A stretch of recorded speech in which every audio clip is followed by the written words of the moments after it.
This guy said I can't make an original game, so I decided to make a PvP game, which stands for player versus player. But in this game, we're gonna have custom weapons, auras, and a lot more.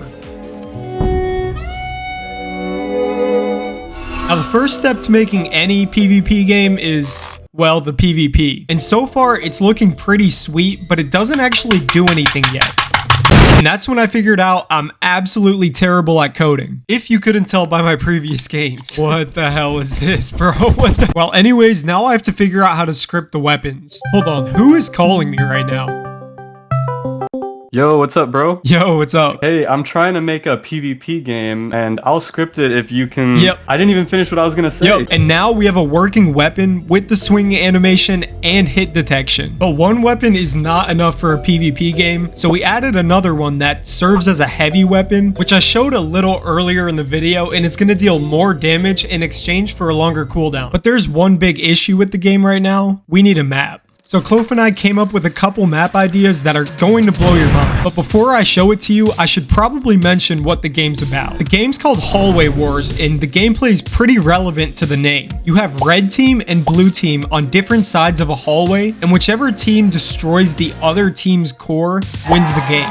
And now that you know what it's about, here's the first map I made for the game, which is called, drumroll please, School Map. Yeah, I know. I'm a genius. Well, at least I was a genius until I realized I made the entire map 10 times bigger than it should have been. So, some words of wisdom for you are, use dummies, you dummy.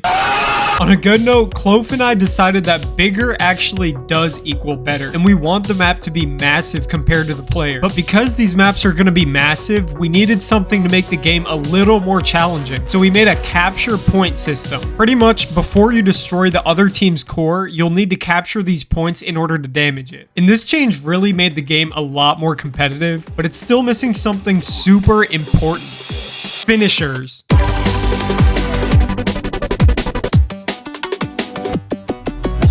Adding finishers to the game is a key component in creating an addictive game, which is what we want to do. So we got some VFX from our good friend and added a spot into the shop where you can purchase them. Oh yeah, we made a shop too. The shop's going to be used to buy new weapons with gold, like the heavy and light weapon I mentioned earlier. But 2 weapons aren't enough for a PvP game, so we added in 3 more, which are all going to be long range for the people who would rather snipe from afar than run into battle. But in order to stop people from camping in their spawn, we added an arrow drop so gravity pushes down on the arrows, which makes long range weapons require a lot more skill. Now that it's all added in, here are some of the finishers you can get.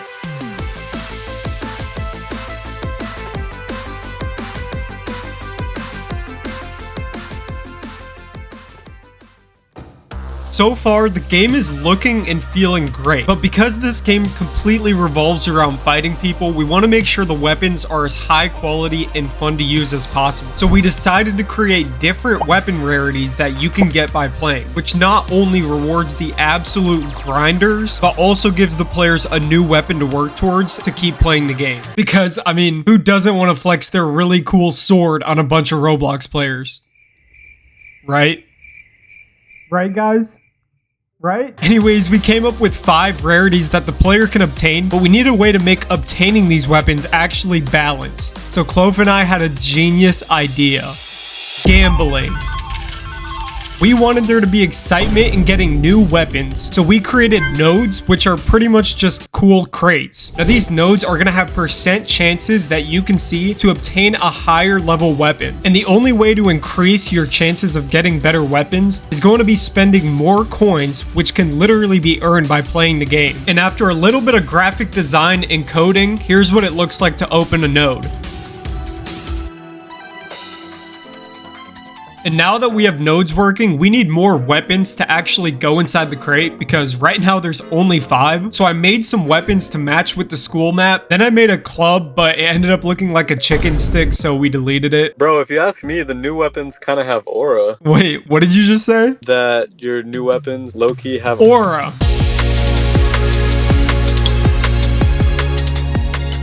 Auras are a completely cosmetic feature in most games that allow the player to well, have aura. So obviously we had to get it in our game, and we started by adding a small area in the shop. Then we created this tiny list of auras you can actually pull from the nodes, and just like that, all of it was working, which means the game is pretty much ready for launch. We have everything in the shop that we need. We have the gameplay fully working, and everything looks good in my opinion. So Clofe and I are finally ready to press launch.